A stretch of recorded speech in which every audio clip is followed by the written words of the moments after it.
Om Swastiastu, Assalamualaikum warahmatullahi wabarakatuh. Shalom, Namo Buddhaya, dan salam sejahtera bagi kita semua. Saya Melda Junita yang pada kesempatan kali ini akan menjelaskan tentang penanganan kelahiran anak babi sebagai salah satu tugas dari mata kuliah Manajemen dan Kesehatan Babi dengan dosen pengampu Profesor Dr. Hewan Ineng Akertapusung MSI. Ada pepatah yang mengatakan, tak kenal maka tak sayang. Jadi perkenalkan, nama saya Melda Yunita dengan NIM 2209511082 dari kelas C, Fakultas Kedokteran Hewan Universitas Udayana. Tanpa berlama-lama lagi, saya akan menjelaskan tentang materinya. Jadi yang pertama adalah persiapan induk babi. Babi yang telah partus selama kurang lebih 115 hari setelah dia dikawinkan akan mulai menampakkan gejala gelisah, yaitu babi akan berbaring, berdiri, kemudian berbaring lagi, dan itu dilakukan secara berkali-kali. Jika sudah menampakkan gejala seperti itu, sebaiknya dipindahkan ke dalam kandang khusus melahirkan. Dan ini pun ada dua jenis, yaitu babi yang sudah sering melahirkan dan babi yang belum pernah melahirkan. Jika babi yang sudah sering melahirkan, dia dipindahkan beberapa hari atau beberapa jam sebelum melahirkan itu tidak akan bermasalah. Tetapi, jika babi yang belum pernah melahirkan, sebaiknya dipindahkan seminggu sebelum dia melahirkan, agar dia bisa beradaptasi dengan lingkungan barunya. Kemudian yang kedua adalah proses kelahiran. Proses kelahiran ini dibagi menjadi 3 stadium, yaitu stadium persiapan, stadium pembukaan, dan stadium pelepasan. Gambar sebelah kiri bagian bawah adalah stadium persiapan, kemudian gambar sebelah kanan bagian atas adalah stadium pembukaan, dan gambar di sebelah kanan bagian bawah adalah stadium pelepasan.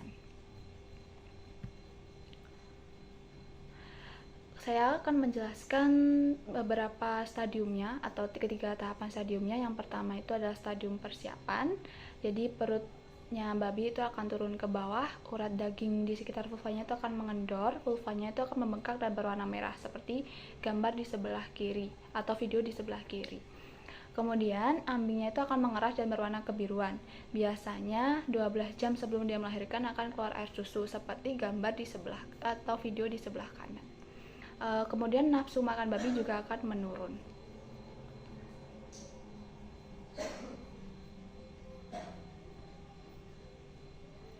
Kemudian yang kedua adalah stadium pembukaan. Rahim babi akan mulai berkontraksi sehingga babi itu akan mulai nampak gelisah. Seperti yang sudah saya jelaskan tadi, dia akan berbaring, berdiri, kemudian berbaring lagi, dan itu dilakukan secara berkali-kali.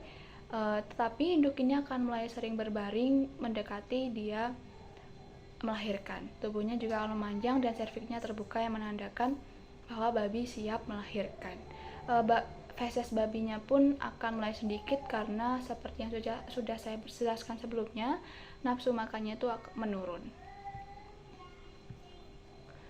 Kemudian yang ketiga atau yang terakhir adalah stadium pelepasan.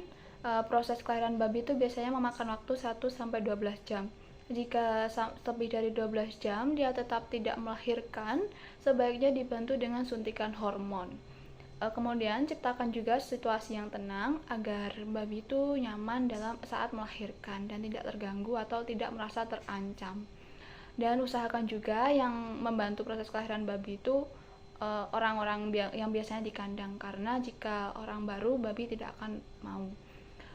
Kemudian adanya kontraksi rahim disertai dengan kekejangan daging perut sehingga janinnya itu akan terdorong keluar. Dan jika janin itu tidak segera keluar, sebaiknya dibantu dengan tangan untuk merogoh ke dalam vulvanya dan menarik janin babinya. Kemudian salah satu tahapan juga yang harus dilakukan itu babi harus dibersihkan selaput lendirnya, terutama di bagian hidungnya babi agar dia bisa bernapas. Dan jangan sampai plasenta babi itu termakan oleh induknya, karena selain plasenta itu mengandung sangat banyak lemak dan akan mengiritasi atau menginfeksi usus babi. Babi itu juga akan bisa menjadi kanibal karena dia itu memakan daging dan lama-lama bisa memakan anaknya sendiri.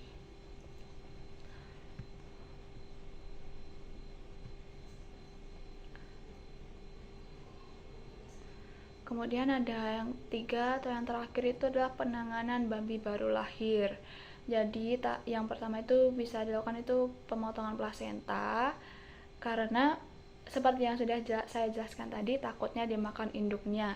Dan hal lain juga yang ditakutkan itu kan plasenta tuh panjang, jadi saat babi nanti berjalan-jalan, dia takutnya akan membawa kotoran di plasentanya dan menyebabkan infeksi atau bahkan babi itu bisa mati. Pemotongan plasenta ini sebaiknya dilakukan 2,5 cm di atas perutnya, karena sebenarnya plasenta itu bisa copot sendiri, jadi sebaiknya dipotong 2,5 cm, nanti dia akan lepas sendiri. Yang kedua itu adalah pemotongan gigi. Jadi pemotongan gigi di sini maksudnya taringnya babi, karena taring itu kan tajam atau lancip, jadi takutnya nanti bisa melukai babinya sendiri atau anakan lain. Yang ketiga adalah pemotongan ekor. Jadi ekor babi itu bisa mengundang anakan lain, maksudnya dianggap bercanda, jadi bisa digigit oleh anakan lain dan menyebabkan babi itu terluka.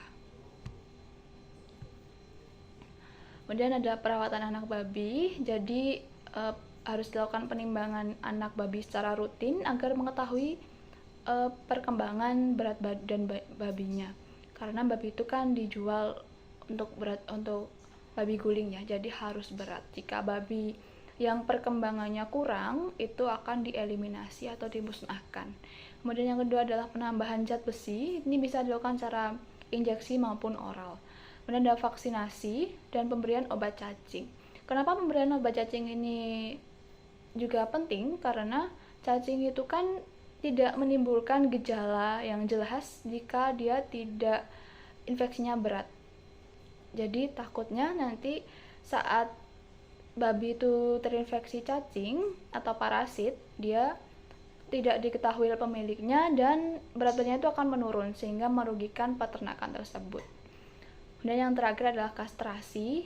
Kastrasi ini dilakukan untuk babi jantan, tapi yang bukan bibit pejantan, agar dia itu perkembangan badannya bisa melonjak secara signifikan.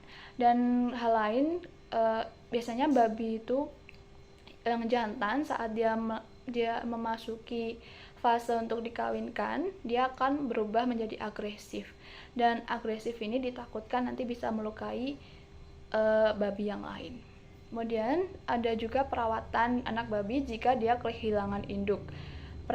Opsi pertama itu bisa diberikan susu formula, tapi jika susu formula saja dia tidak akan berdampak kepada anak babi, jadi sebaiknya ditambahkan dengan susu kolostrum. Kemudian opsi kedua itu bisa juga dititipkan kepada induk lain, tetapi kalau dititipkan kepada induk lain tuh biasanya induk kan tidak mau menyusui yang bukan anaknya, jadi bisa diakalin dengan menghilangkan aroma anak induk tersebut. Biasanya menggunakan minyak kayu putih, jadi semua aroma anak itu akan sama. Berikut daftar pustaka atau sumber-sumber yang saya gunakan dalam penjelasan kali ini. Sekian penjelasan atau presentasi dari saya, semoga bermanfaat. Apabila ada kesalahan kata dan kurangnya informasi, saya mohon maaf yang sebesar-besarnya. Saya akhiri dengan Paramasanti, Om Santi Santi Santi Om. Wassalamualaikum warahmatullahi wabarakatuh dan sampai jumpa. Terima kasih telah menonton.